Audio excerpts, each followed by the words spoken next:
Welcome back to part 2 of my chat with former South Australian police officer Derrick McManus, who was shot 14 times by a high-powered rifle and actually lived to tell the story. Derrick, welcome back. Great to be back again, Gary. Loved the first part.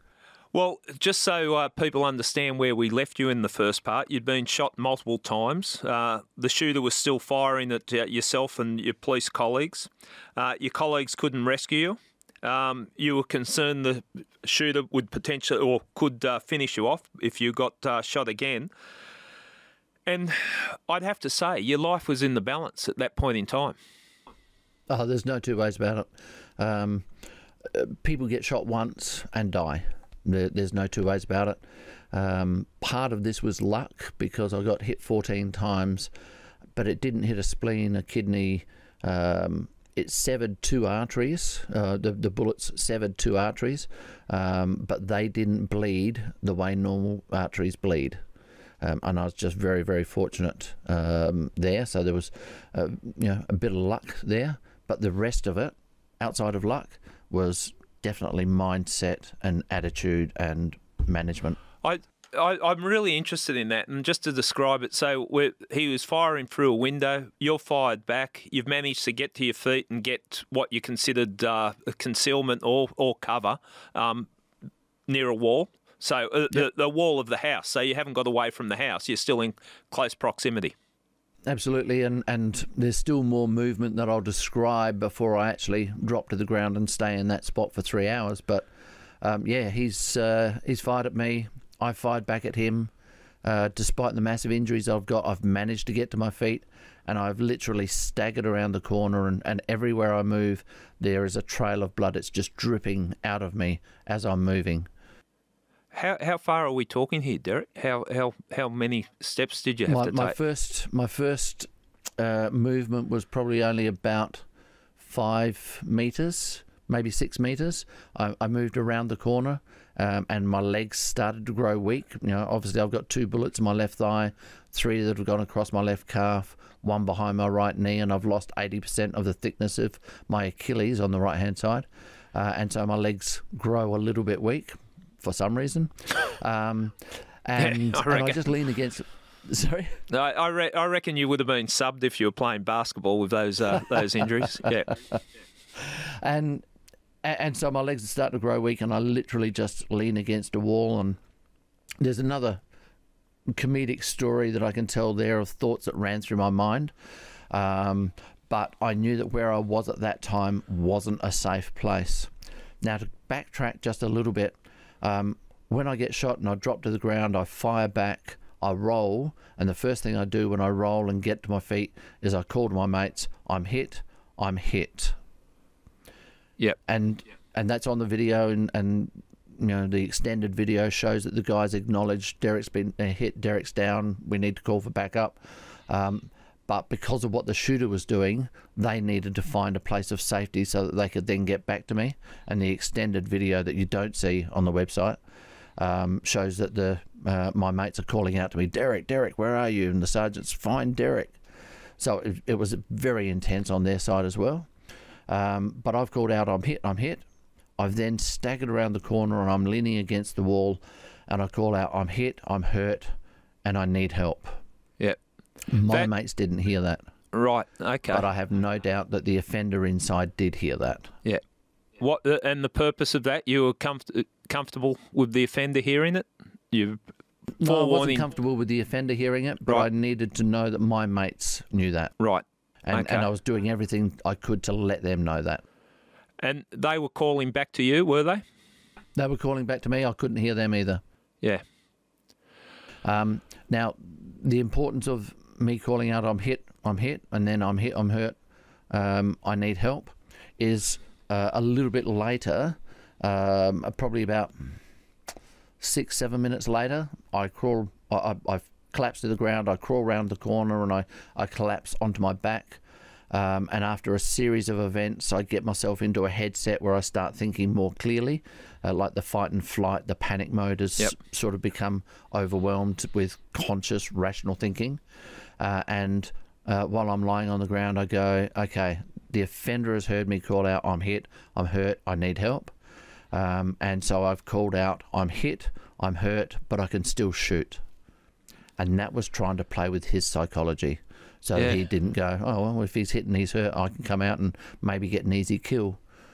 So that was conscious. Okay, that's very interesting. So even in that situation, you were thinking tactically that you've got to put him on the back foot and make him not, as you described, come out and finish you off.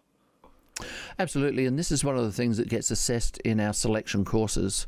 How do you think when you're under pressure? Yeah. Are you able to still be thinking outside the square, think creatively, problem solve in the midst of pressure?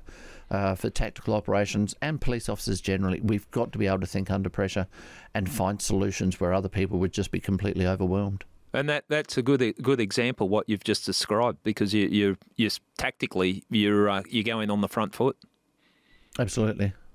Even though there was very little I could do, because at that point I was literally lying on my back, unable to move. I didn't have the energy. I didn't have the strength. I was just basically propping my injuries up to try and stop them from bleeding too much. Yeah. I had my pistol in my hand still, and at different times I was taking my finger off the trigger and just moving my finger to make sure that it would still move and still operate the trigger if I needed to. But that was it. That's all I could do. What sort of firearm did you have? Was it a Glock? Was it? No, well, very similar to a Glock. It was a Sig Sauer 9mm with a 15-round magazine. Okay, so you still had some rounds in the magazine. Well, there's another story there as well. As it turns out, as I was firing back, I was only using one hand. Yep. And my wrist had been hit with a piece of shrapnel. It had hit the ulnar artery and hit the ulnar nerve. And as I was firing back, I was just losing strength all the time. And on that 13th shot, I didn't hold the weapon solid enough for the action to be able to recoil and reload. Right. So the entire time I was lying there, I had an empty case underneath the hammer. So if he'd come out, it would have just gone click. Not a good position to be in. Not a good position to be in, but I certainly didn't realise it at the time. I didn't realise I'd had a jam. Yeah. And you know, we are trained that as soon as it goes click, there's some instant actions we do. But those instant actions generally take two hands. And if we get injured, we know what we can do to do it one-handed and all those sorts of things. But it takes time, and if he'd come out, it just wouldn't have been effective. How was your left hand at this stage? My left arm had been hit once in the left forearm. Single bullet hit the radius, and the radius had broken in two places, and it had just smashed a hole in my left forearm. The entry wound was small, obviously. Yep. Because it hit the bone shattered, the bullet shattered, and it just ripped this massive gaping hole in my left forearm. They had to take skin graft from my right thigh to be able to close that eventually. But as I was lying there, I was looking at broken bones and blood just oozing out of my forearm. Did you think you were going to die? I never gave in to the thought that I was going to die, but there was always the acknowledgement that that was a reality. Potential is there. And again, I go back to that conversation with my wife, and I say that I had that conversation. If I die, this is what I want to happen. There's a real possibility that I may die if I get shot. So that was accepted even before I got shot.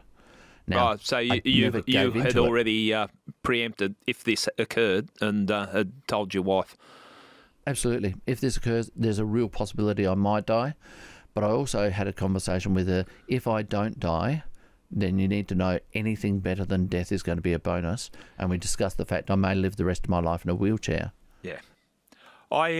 Can you just repeat that again? That anything less than death is a bonus, because that is you're not a half glass empty; it's a half glass full type attitude.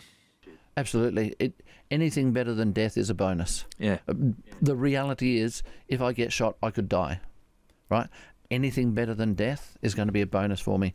And if I live the rest of my life in a wheelchair, the one thing I said to my wife was, all I want to be able to do is be able to interact with my children, be there with them for their weddings, their funerals, their trials, their tribulations. And we had that conscious decision. or that conscious conversation, my apologies, about what that might mean. In the circumstances you were in at the time, that would give you some comfort, I think, that you've had those discussions.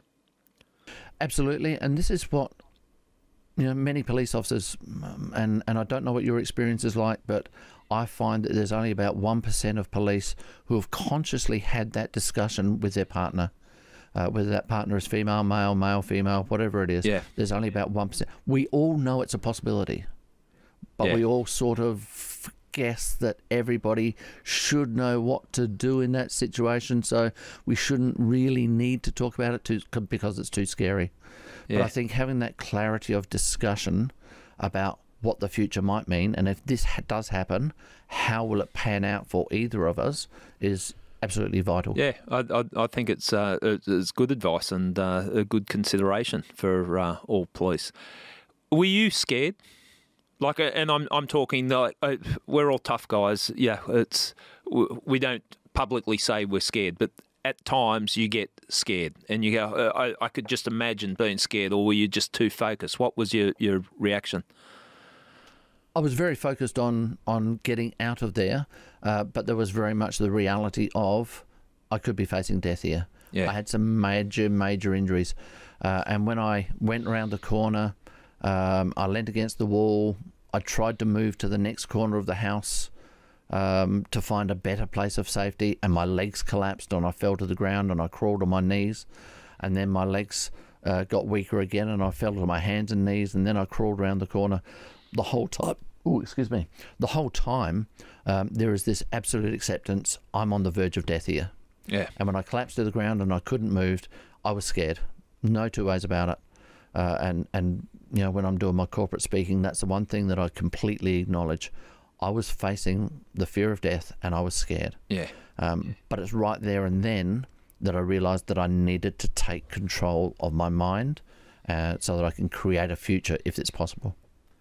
And is that the mindset that you had in that situation? Because you've collapsed there, and you're vulnerable. You've done everything you can to defend yourself. You got your colleagues that they would have been going through. I can't imagine a higher level of stress they'd be going through as well with their mate in there in that situation, trying to get in to save him. What happened then? So you're there. You got all these thought processes going through your mind. The one thing, as I say, I prepare myself physically, mentally and emotionally. So I took a look at, if I get shot and it's only a minor shooting, I'll be able to do A, B, C, D, first aid, get to hospital, they'll fix me up, I'll recover, I'll go back to work and life will be good. But I also accepted it may be down the other end here in chaos, which is certainly what it was where I am now. And I may not be able to do anything to absolutely help myself. So how do I manage that? And 4 things that I knew I needed to do, and this is 4 things that apply universally to kids in schools, people in business, dealing with relationship issues, whatever it might be. And the first one is to control panic. Don't let panic take control of the situation. That's fight and flight. It is natural for it to hit, and it certainly did for me. Absolute panic. As soon as I got shot, my emotions went high, but then when your emotions go high, your rational thinking drops. And this is panic. This is fight and flight. This is not doing the smart stuff. This is doing the dumb stuff. And it's not about, back in the day, 29 years ago when I was shot, we were told, you don't have emotions. You're tough men. We've trained you. You don't have emotions. You won't be affected. Reality is we're always going to. So it's about saying, yeah, the emotion is going to kick in. What do I do to bring the emotion back down so the rational thinking can come back up? And the easiest way to control panic is have some idea of how you're going to deal with it. This is why we go through training. This is why any organisation goes through training, so that people are accustomed to what they need to do and not just get into panic mode. So I knew I needed to control panic, and I needed to control shock. The body's physiological response to either physical or psychological response, trauma, is to reroute blood to the essential organs of the body, which means that the blood gets drained away from the brain, and the brain has got minimal blood just to keep it going. But the prefrontal cortex is where we do our problem solving, our creative thinking, our higher level thinking, but that's now drained of blood. So when we can bring our emotion back down and our rational thinking back up, the body says, oh, maybe the situation's not as bad, and it lets the blood flow back into the brain and we can do the higher level thinking. So I needed to control shock and get that blood flowing back again. And then my diving training took a major part in it, and I needed to slow down my heart rate and I needed to slow down my breathing, because I knew if I could do those 4 things, that would slow down my rate of bleeding and I'd survive for just that little while longer. And it was also doing the first aid basics as well, and that was keeping my body low, keeping my injuries above the heart level as the training was in the day, so that the blood would have to pump uphill to get to the injuries and then bleed. And so all those things, as soon as I was able to get the emotions down and the rational thinking back up, and there was things that happened before this thought process which really, really did challenge it and made me think that I was about to die even more. But those 4 things were absolutely essential for me. And you had enough like conscious thought at the time to work through that? That was all you could do. When I say all you could do, it's probably the thing that saved your life. But you consciously achieved that? I consciously put those things in place, but what happened just prior to me being able to have that conscious thought was that the irrational stayed for for a few minutes, and the irrational, the absolute fight and flight was there. So when I've come around the corner and I've collapsed to the ground and rolled onto my back, all I wanted to do was turn time back. That was what my irrational thought process was. I want to turn time back. And I started remembering watching Superman on TV as a kid, and this is not an animated series. This is, real life with terrible CG. But Lois Lane had got sucked down into an earthquake chasm and had died. Superman, distraught, decides that he's going to save her life, even though she's already dead. So he flies into the air, flies around the world against the rotational spin, and you get this image on the TV of the world spinning backwards, and time went backwards, and she comes back up out of the crevice, and she's alive again. He flies her off to safety, and everybody lives happily ever after. In my panic mode, that's what I was picturing, and I was trying to figure out how I was going to get Superman to come and do that for me now. Okay. Completely irrational. Yeah. Right? Yeah. But I don't shy away from this, because this is normal. That's the thought process that you're taking. Absolutely. Yeah. And then I was talking to 600 school kids one time in a stadium, and I told them, that part of the story, and then I said, but then I got smart enough to realise he wasn't going to do that for me, and 600 kids in unison all went, oh, duh. I was like, oh, bring me back down to earth. But the strange thing is, who is this strange man talking? Even though I rationalised he wasn't going to do that for me, my next thought process went to, okay, how can I get a time machine? So it went from irrational to rational to irrational. But then the shooter had moved into the kitchen of the house, so it seemed to me. I was lying directly underneath the kitchen window of the house, and he started shooting again, and he was shooting through bricks directly above the kitchen window, and that dust was falling down into my eyes. And at that point, I had to cover my eyes to stop myself from being blinded. And it's at that point that reality kicked in. Yeah. I need to make myself focus and take control of what I can. I need to be able to take control of what I can if I'm going to have any chance of surviving and certainly thriving in the future. And that's when those 4 things kicked in. Okay.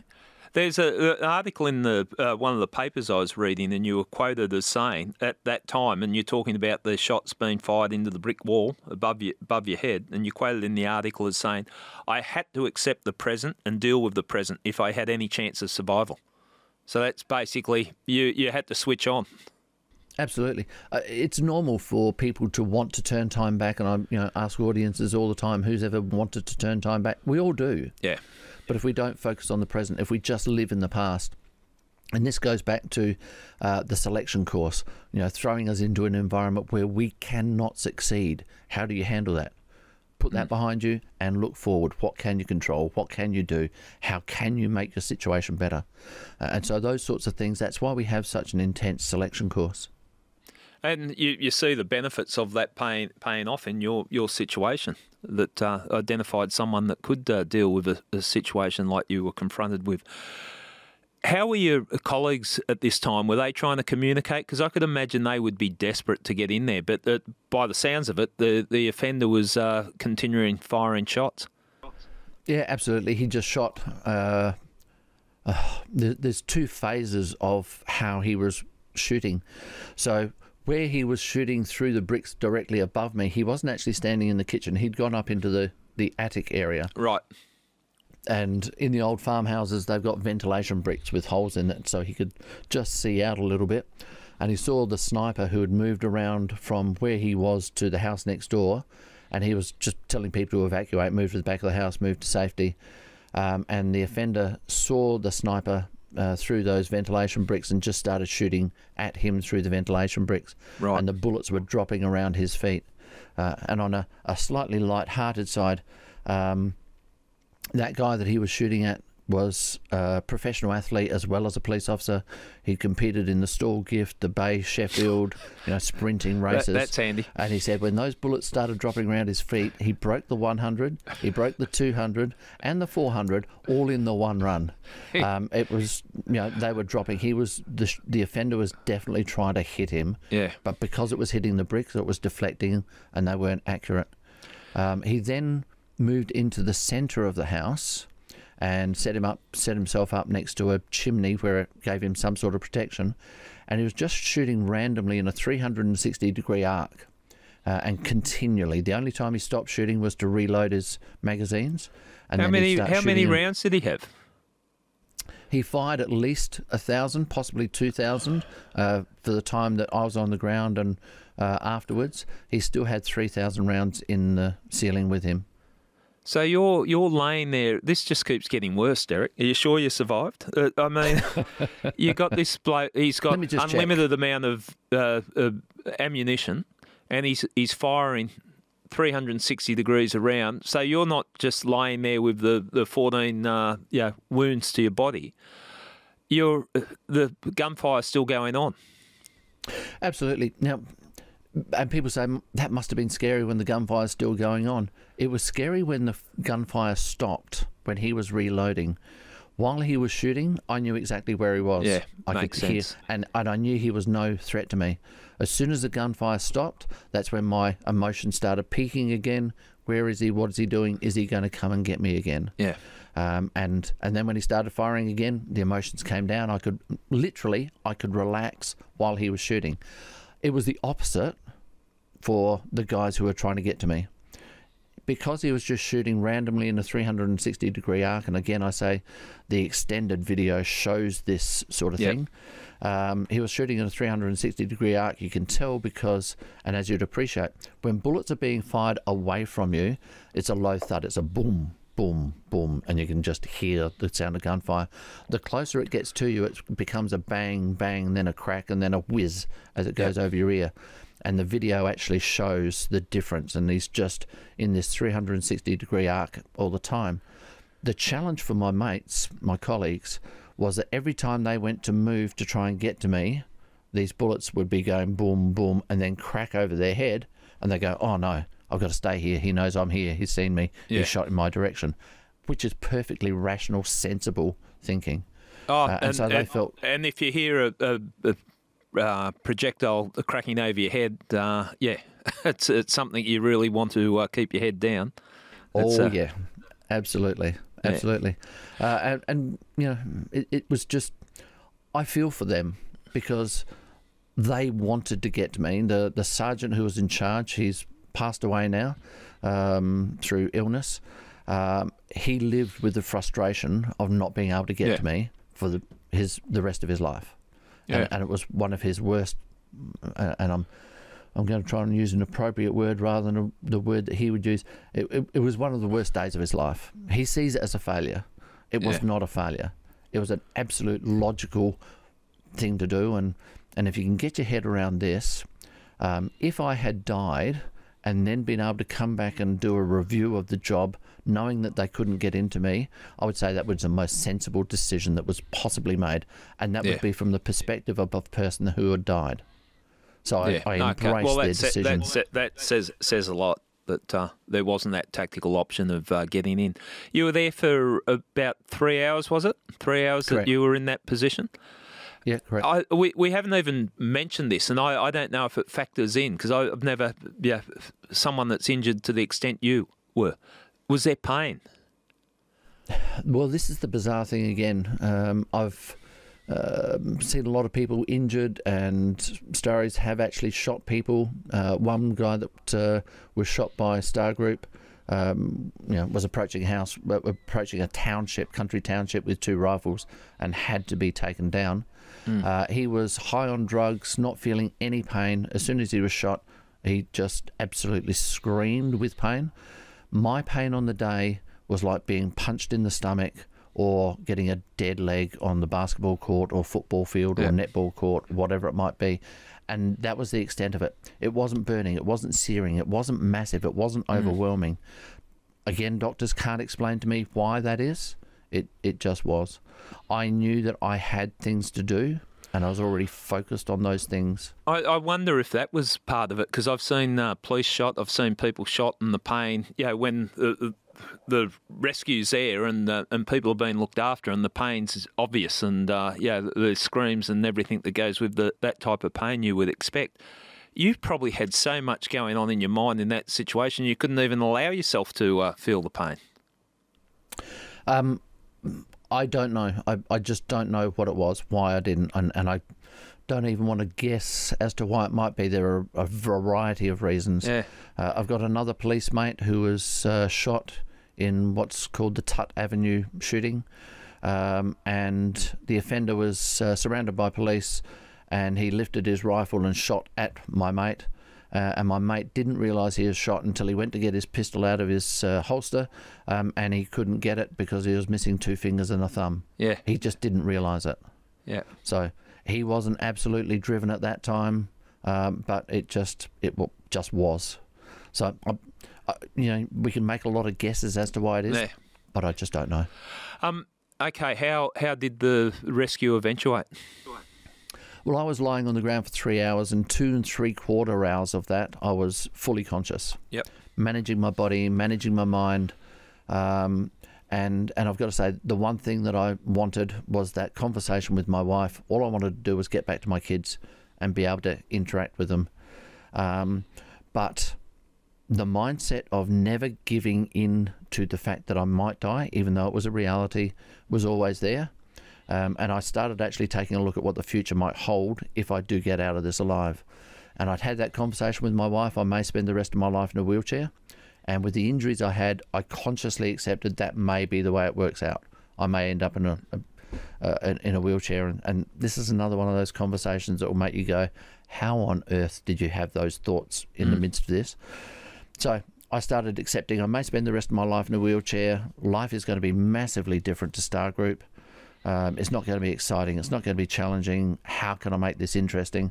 And I thought to myself, I play basketball already. So if I put basketball together with wheelchair, I might be able to play wheelchair basketball. That'll be something. My ego started to kick in then.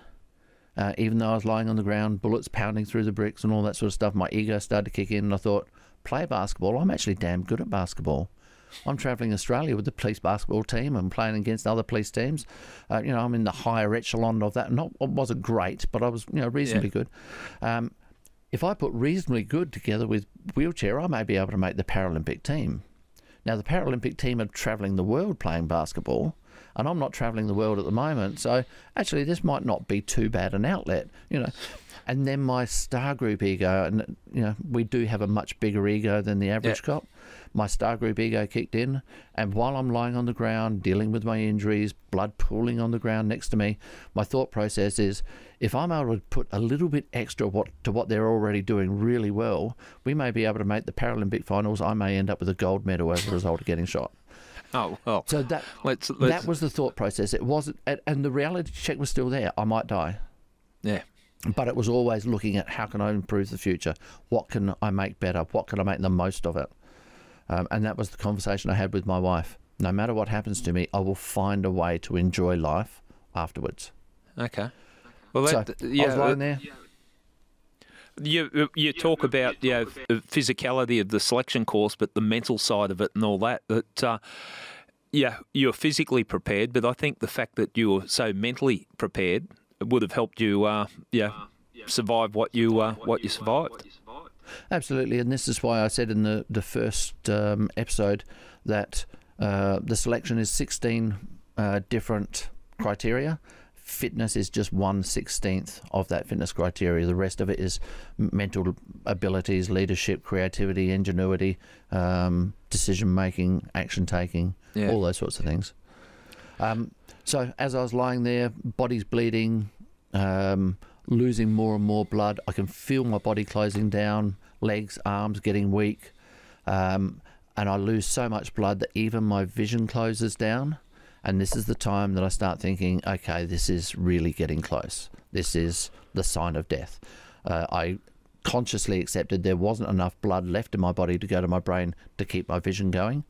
And the thought that ran through my mind at that stage was, even if I get out of this, so it wasn't giving into it, it was even if I get out of this now, I may end up with brain damage because of lack of oxygenation to the brain. Yep. So it was still thinking, this is damn close, but even if I get out of this.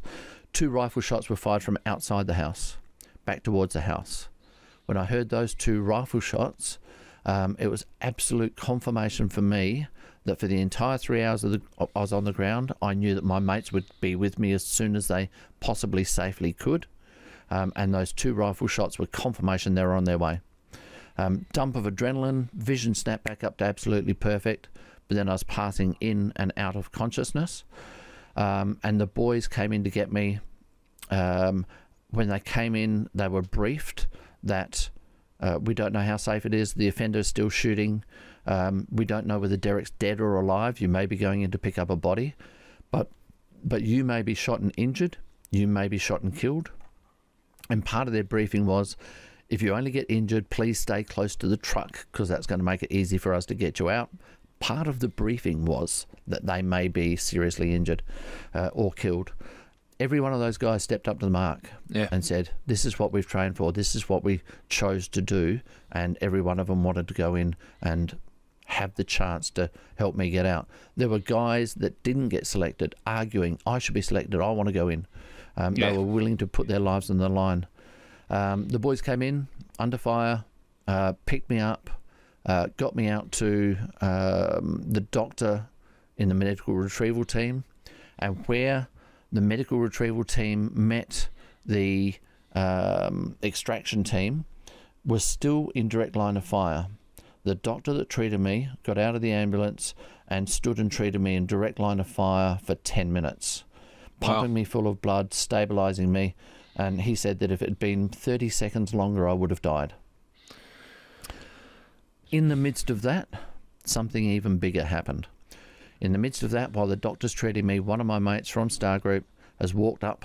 In fact, it was the sniper who was sitting in the bush. He's now become involved in everything. He's walked up to that doctor, and we knew the doctor well. We operate with him quite often. He walked up to the doctor and said, Bill, don't worry about the bullets, don't worry about the shooter. I've got a flak vest on, so I'm going to stand between you and the shooter. If the bullets come this way, I've got a flak vest on, I'm going to be all right, and so will you. My mates became the human bullet catcher to protect the doctor who was looking after me. It's just extraordinary. Yeah, a lot of extraordinary actions on the day, isn't there? With people people stepping up in those times. Yep. Yeah, absolutely. So then they got me to hospital, and I was operated on for 6 hours. And in the 7 hours between extraction and the end of surgery, I used 24 units of blood or blood product. Body only holds 10 units, so my life is dependent on blood donors, has been dependent on blood donors. I wouldn't be alive if it wasn't for blood donors, so a big throw-out thank you to all the blood donors in Australia. Yeah, we'll talk on that, touch on that, that if it's ever a classic example of why we need those blood donors, you're one. Was it true that the doctor thought, when he first looked at you, thought you were dead because you'd lost so much blood and the nature of the injuries? This was a conversation I had with him probably 4 to 6 months after the shooting. I went into hospital just to say thank you and find out from his perspective what it was like. And he said, Derrick, when I first got to you, there was no colour because you just didn't have any blood left in your body. There was no movement and there was no sound and you weren't breathing. I thought you were already dead, and I thought to myself, should I even bother taking a look? And I literally said to him, pardon? and he then said, but as I was looking at you, and this is a doctor who has treated a lot of people. He goes to road accidents, he goes to all sorts of massive tragedies, and he's seen people die, and he's seen them take their last breath.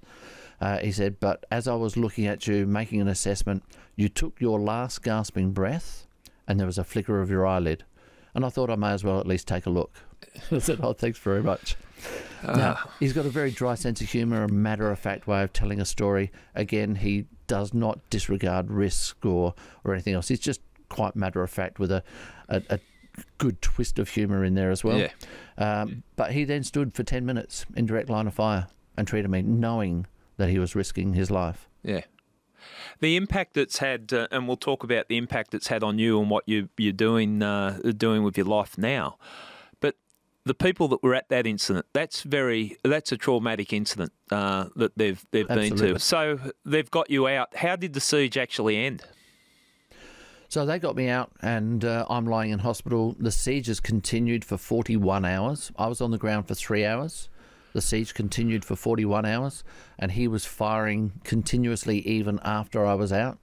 They eventually got him out, and without going into the tactics of getting him out, he was brought out. He had minor injuries himself. He was taken to hospital. He was then taken to a psych ward and assessed for his psych, because that was always going to be one of the things that he was going to possibly plead, but he was assessed as having no major psychological assessment other than paranoia. Yep. And that was brought on by some of the things that he was doing. We got him to court 2.5 years after the shooting, which is an extended period of time to take to get him to court. He got 22 years jail, 18 years non-parole. Right. He appealed against that and won the appeal. And to keep people peaceful at home, he stayed in jail during the appeal period. It took another 2.5 years to get him to court the second time. In the second trial, he was his own defence. So in the first trial, I had a barrister keep me in the witness box for a full day, just berating me, breaking me down, asked me the same question asked me a question at 10 o'clock in the morning and then the same question at 5 o'clock at night, just to test whether it was truth and whether it was consistent. In the second trial, he was his own defence, and so he was the man who was questioning me in the witness box. He had a court-imposed power over me. The guy had shot me 14 times, and I was in the witness box for 5 days. That became its own emotional, physical trauma and challenge to get through.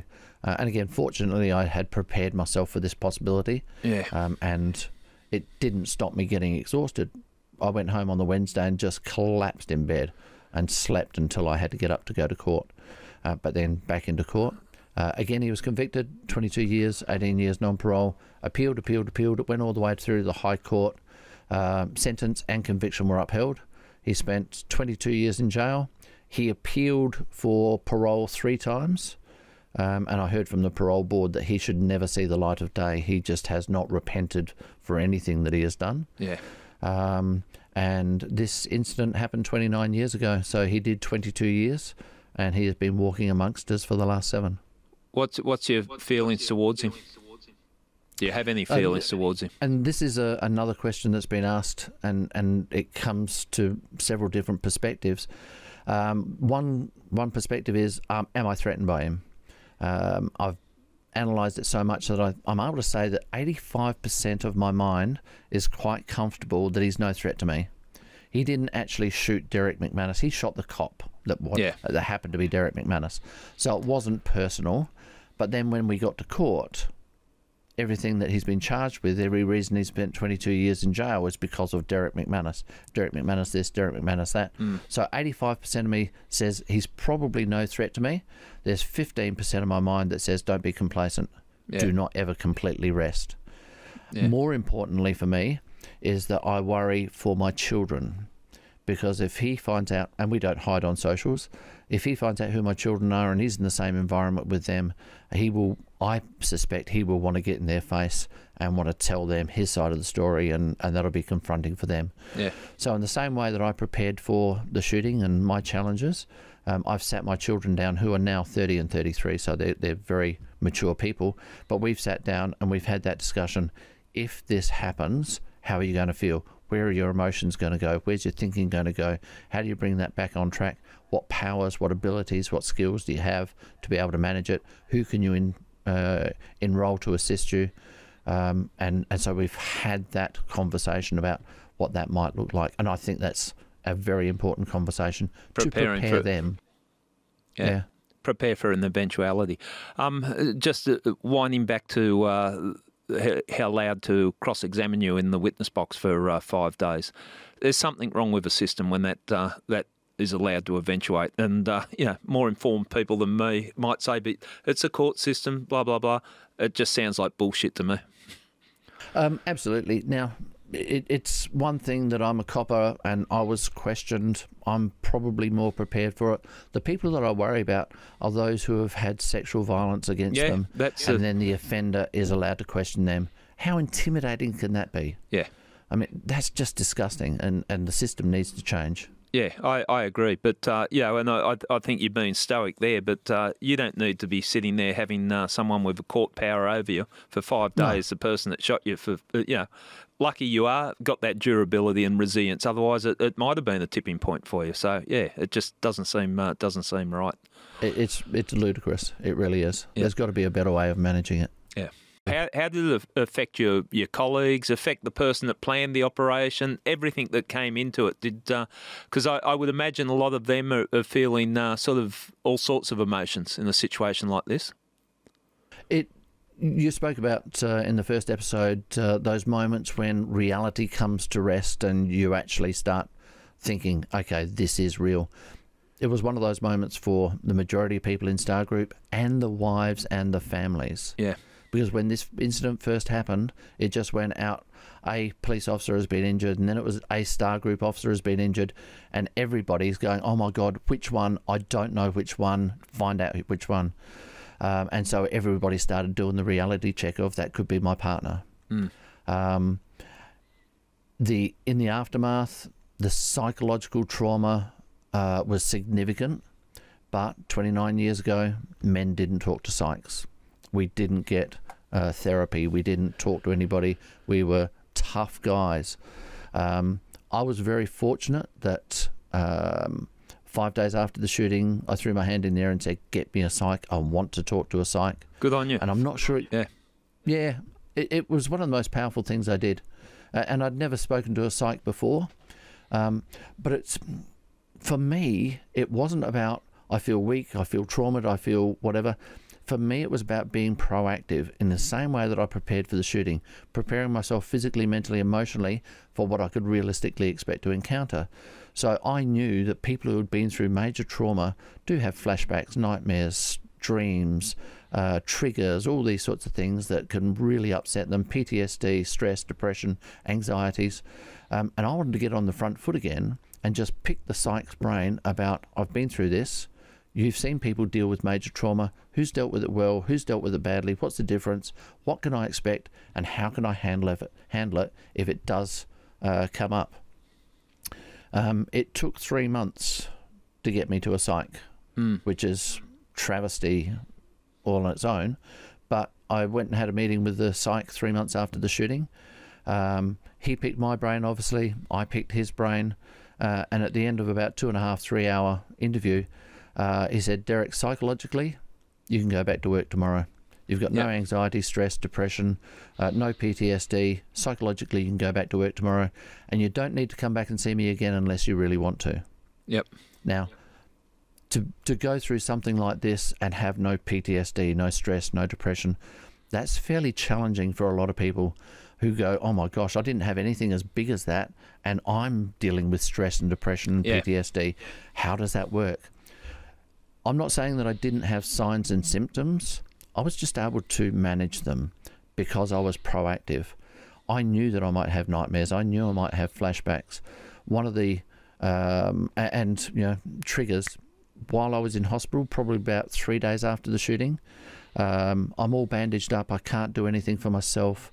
Pain is absolutely massive. Somebody touches me, I go screaming. About 3 o'clock in the morning, I am woken by this absolute calamity just outside my room. Something has dropped and broken, and instantly I have peaked to, oh my God, somebody's coming in, they're destroying people, they're killing people in the hospital, they're coming in to murder me. Emotions have absolutely peaked, rational thinking's gone low, and for the next 5 minutes I am just absolutely panicked in bed, but I can't do anything. I can't get out of bed, I can't move, and if somebody comes in, I've got nothing I can do to protect myself.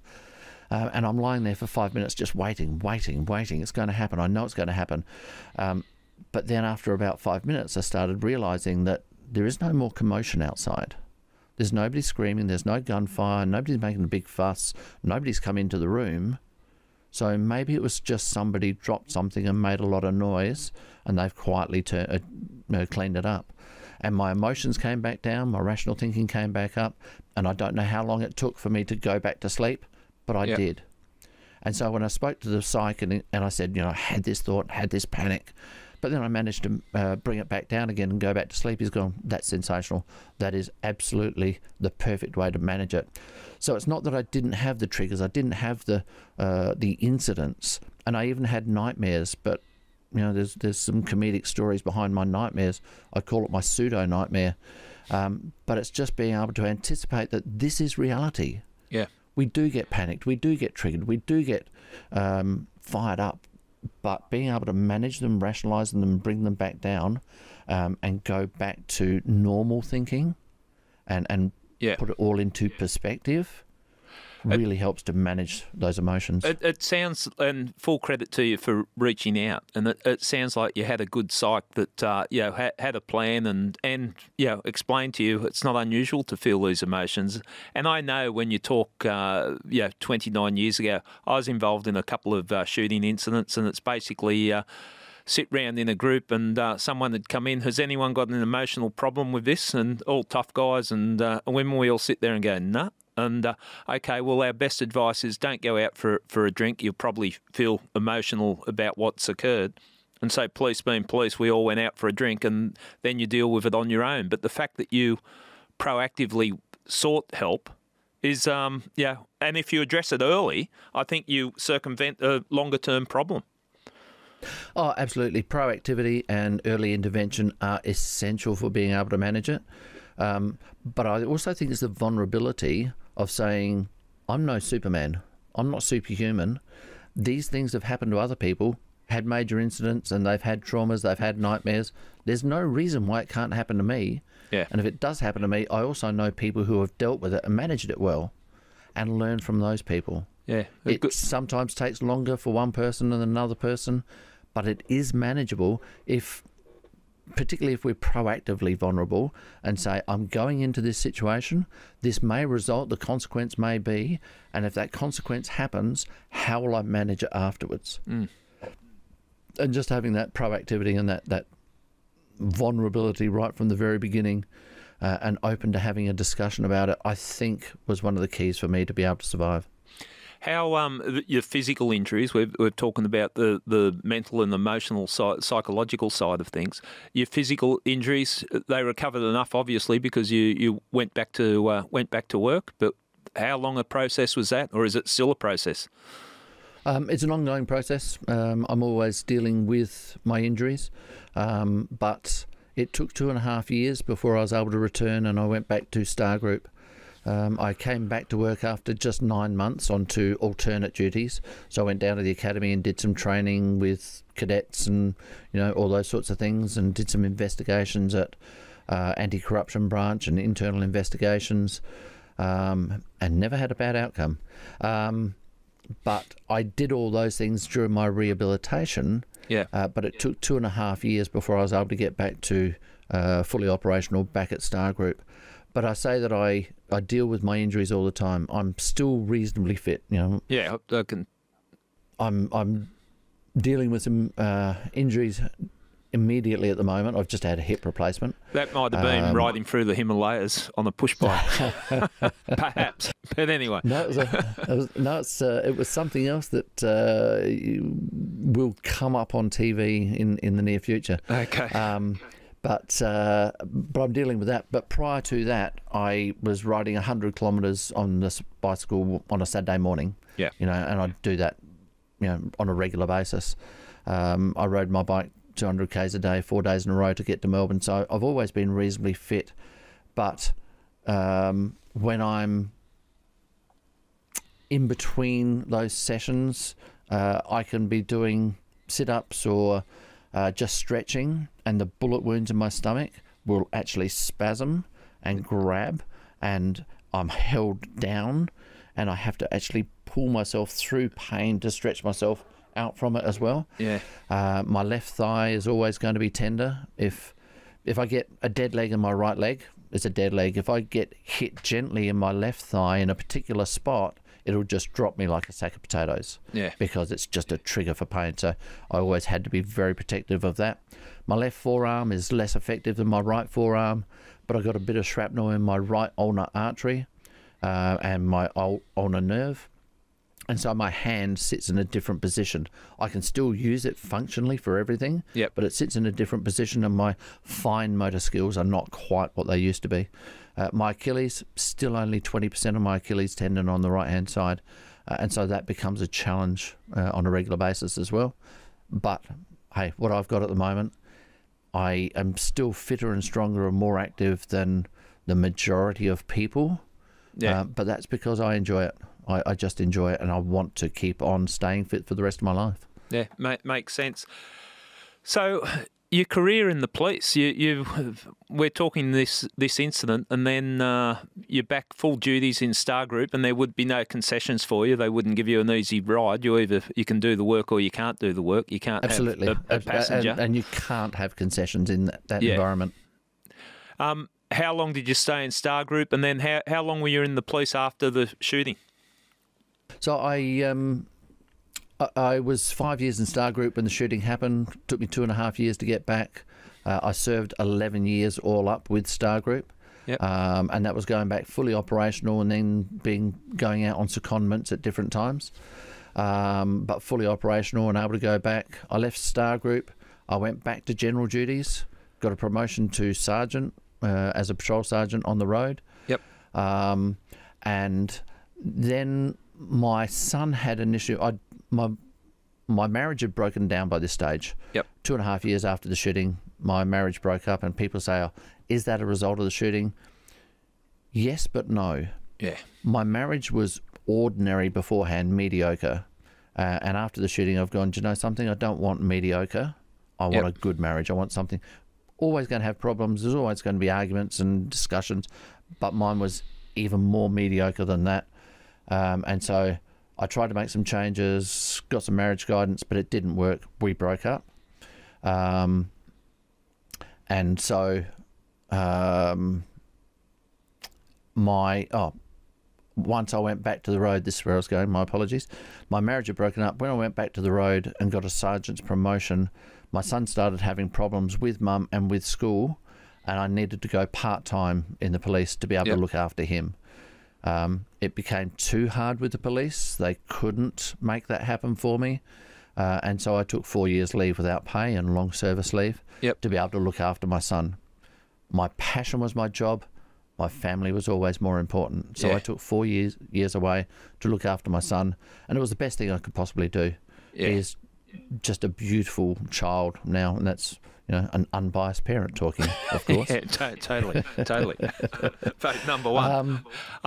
But look, the fact Sorry, and then I came back after that 4 years and continued to serve. I went back down to the academy and did training down there, and I served right the way through until about the age of 59, and I retired about 5 years ago. And at the day I retired, I was still fully operational and could go back on the road if it was ever required. Well, look, Derrick, full credit to you because, policing's a contact sport, physically, emotionally, and if ever someone had a reason to put their hand up and say, oh, maybe this is not for me, it's after going through an incident like you did, and I'm sure you could have lived comfortably not going back to the police, but full credit to you for getting back. I just ask you this question, then we'll talk about what you're doing now. But when you first got back to Star Group and qualified and you're ready to go, how were you when you went to your first siege or high-risk arrest? Yeah, and that's a really good question. My entry back into Star Group was staged. So our training, as you'd appreciate, very realistic. We're using real weapons with different barrels and high-tech paintball. Yep. For anybody who's played paintball and got hurt, come play with high-tech paintball. It's even more painful and very, very accurate. So went back into training, facing real weapons, facing real pain, and didn't balk or anything else, playing offender as well as victim, as well as good guy. So seeing it from both sides and, bullets being fired at me, and I didn't balk. I then went back into operational, but my first operational was staged as well. I was in the very outer cordon. Yeah. A few jobs there, no responses. Beautiful. Go into the inner cordon, then go into the arrest team, then go into the entry team. So it was all staged. And at every part of it, I was just passionate about getting back. Yeah. I just loved the job, absolutely passionate about it. And I describe it as I was a risk manager beforehand. I don't disregard risk. I've never disregarded risk. I was a risk manager beforehand. Coming back into Star Group, I was a risk manager exactly the same. But I didn't get piqued by, oh my God, I'm going back into this situation. That was always a reality. Yeah. Always a reality when before the shooting. So I was able to manage it very, very well. Went back in there and absolutely loved my career in Star Group again. It's interesting that you got back there, and I've seen it. I've seen it with officers, tactical officers that have suffered injury and made the effort to get back into it.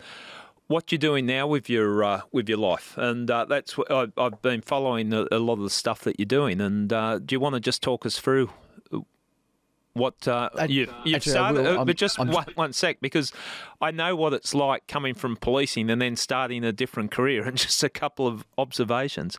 It's strange, isn't it? You've been a public servant your whole life, and all of a sudden you're in this new world, and you've got to project yourself out there and do things. It's a different world that we've stepped into after being police officers for so long. It's a completely different headset. I've got no business management skills at all. I'm a really good copper. I can arrest people. I cannot manage a business. Sometimes I struggle to manage my life, so I'm told. But yeah, it is a completely different role. But again, it comes to passion. As I described before, my first roles in speaking were for the blood service. And that's while I was still being a police officer, and I'd been speaking for probably 25 years prior to leaving the police. So my first roles were just voluntary, and then it started getting paid, and now that I'm out of the police and continuing this, it is about just following the passion. And I've always been a person who has chased enjoyment in life and then made serious stuff out of that enjoyment. Yeah. And I don't subscribe to if you follow your passion, you'll never work a day in your life. It's been damned hard work to run a business, but I want to. So I still do enjoy it, even though some of it is just mind-stakingly painful to do it. But I love what I'm doing. I get to talk to kids in schools from about the age of 10, right the way through to fighter pilots in the RAAF, CEOs, entrepreneurs, hairdressers, sparkies, banking and finance, real estate, even the funeral industry. I've had conversations in that industry as well. Well, I think the story you've got to tell, and you're living, breathing example of resilience and durability, and that's some of the areas you touch on and the lessons that you learnt. So I've found, just sitting here listening to you, it's quite interesting the way that you've approached things, because you really found yourself in a position that most people would never find themselves in a position, and you had to process it. And thank you. I do appreciate that observation. And I think what I encourage people to do in the human durability is take those 4 levels of responsibility and the choices we make, the choice, the actions we're going to take, the consequence, and then the future afterwards, and do it consciously before you actually take that each choice you want to make. Because if we know what's going to happen after the possible bad consequence, then we can prepare for it and have a better idea of how we can design an outcome that's going to give us a better future long term. So, and that's what it's all about. A lot of planning and preparation. That sounds like you're bringing a lot of the skills from the tactical side of policing into day-to-day life. Absolutely. But I talk to a business person, they go, oh my gosh, that's exactly what we need to do in business. Yeah. And it is. It's basically just contingency planning and business continuity plans. Right. If people wanted to get in contact with you or follow what you're doing, how do they reach out to you? LinkedIn and Facebook and all those socials. But I'm sure you'll put my contact details, the phone numbers, and my email in the notes. But Derrick@derrickmcmanus.com is my email. And I'm very happy just to have conversations with people. It's about less stress and more success. And human durability is really about sustaining optimal performance. A lot of people say we've got to get to peak performance and then try to sustain peak. And peak, if you try to sustain it, that will just lead to burnout. So I actually talk about 2 different models of resilience. The first model of resilience is functional resilience, and that's the resilience we need to get through day to day, week to week, month to month, all those things that we hate doing.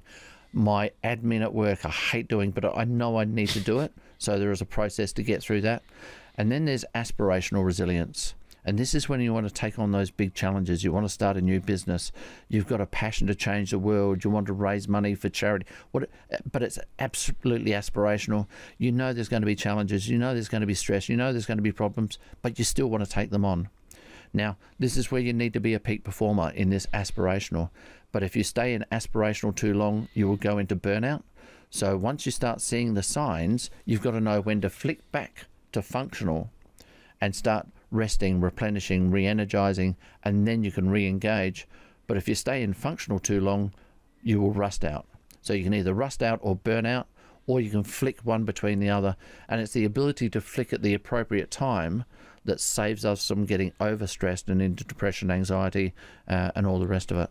But a lot of that is taking responsibility for the choices, our actions, and our consequences. Simple concept, but it seems to it makes sense in what you're saying. I've got dozens of different models that I use, and everybody says that is a simple concept, but it's so applicable universally. And as I say, I talk to 10-year-old kids, they can apply these models. I talk to fighter pilots, and one of the fighter pilots said to me, hang on, does this happen to everybody? And we were talking about mindset and change when we take on other challenges and we find ourselves being a little vulnerable with not being as skilled as we thought we were. And I talk about that mindset, and he says, does this happen to everybody? And I said, yeah, this happens to everybody. Psychs have all agreed that this is a process. My process is a normal process. And he says, oh, thank goodness for that, because I thought it was just me. Yeah. And that's what happens to most people. We want to take on challenges, but then we don't want to be vulnerable. Yeah. And when I discuss this continuum of durability from being fragile to resilient to absolutely durable, and then sliding back on along that line when we take on extra challenges, everybody just goes, oh, that makes sense. Is that what happens to me? Is that what happens to everybody? Okay, that becomes more comfortable and now we become more comfortable with attempting and not being perfect and learning and then growing. I like it. I could take some of that. It allows you to be a little bit kinder to yourself too and accepting of yourself. Very, very much so. Yeah, makes sense. last question, and I always ask this of police officers. Would you recommend a career in the police to people who are considering it? You've had 42 years in the cops, so you've seen a lot of changes. Absolutely. The one thing I say to people, and I get asked this a lot because I get approached by people, oh, my daughter's joining the police, and is this a good thing? My response is always, if you have a passion for it, it would be wrong for me to stop you. But by the same token, if somebody has a passion for accounting, they need to follow that passion as well. Would I become an accountant? Not a chance. It would send me round the twist. But if you've got a passion for something, it would be wrong for someone to stop you. You need to go in informed, right? And you need to be able to make the decision to go in, learn, and if you don't like it, be bold enough to say, it's not a weakness to leave, it's a strength. This is not the environment for me. I've decided to become an accountant. Oh, actually, I don't like it. Maybe I'd like to go and do something else. The same applies to being a police officer. If you go in and you find it is too stressful, or it's not exactly what you wanted, or the management may not be the management you want to work with, then you need to be bold enough and vulnerable enough to say, no, didn't like that. I am going to change. And that's the one place that I see that a lot of people get stuck. They go, I've made a decision, I can't change it. People will think I'm weak or I'm floppy, or yeah. We've got to be vulnerable enough to say it's okay to change. Okay, good advice. Well, Derrick, thank you so much for coming on I Catch Killers, and I know how busy you've been, and it's been a long time coming since we first started communicating. Thanks for sharing your story. I really appreciate it, and it's very insightful, someone that's been through what you've been through, and to have someone talk with the vulnerability and openness that you do about that incident. Also, 42 years a cop, I also would like to thank you for the work that you've done making the community a safer place. So good stuff, and I hope you're enjoying your new career. I certainly enjoy the new career. That thank you for your service goes back to you. But doing this podcast in the way you do, the interviews that I've heard you run, thank you for the service you're now doing for community and everybody out there that's able to listen and learn from what you're doing now. So I really appreciate what you're doing. Thank you for that. All right, we'll speak to you soon. Cheers. Look forward to it, Gary. It's been a pleasure. Thanks, Derrick. And one more thing, are you any more mountains you're climbing on your push bike? What's your next adventure? I actually don't know what the next adventure is, but there's going to be one coming up. Absolutely. Yeah, I'm sure there will be. What an amazing story. I've heard a lot of stories in policing, but someone shot 14 times in those circumstances and survived. It's literally blown me away. But what I've really took away from the chat with Derrick was his attitude to life and the lessons that he's learnt. And I suppose that's what's happened. What happens when your life is on a balance of his was for 3 hours in a siege after being shot 14 times. And not only that, he came back to work and went back into the tactical policing. He had a lot of interesting comments on life and the way to approach life, and I really enjoyed the chat.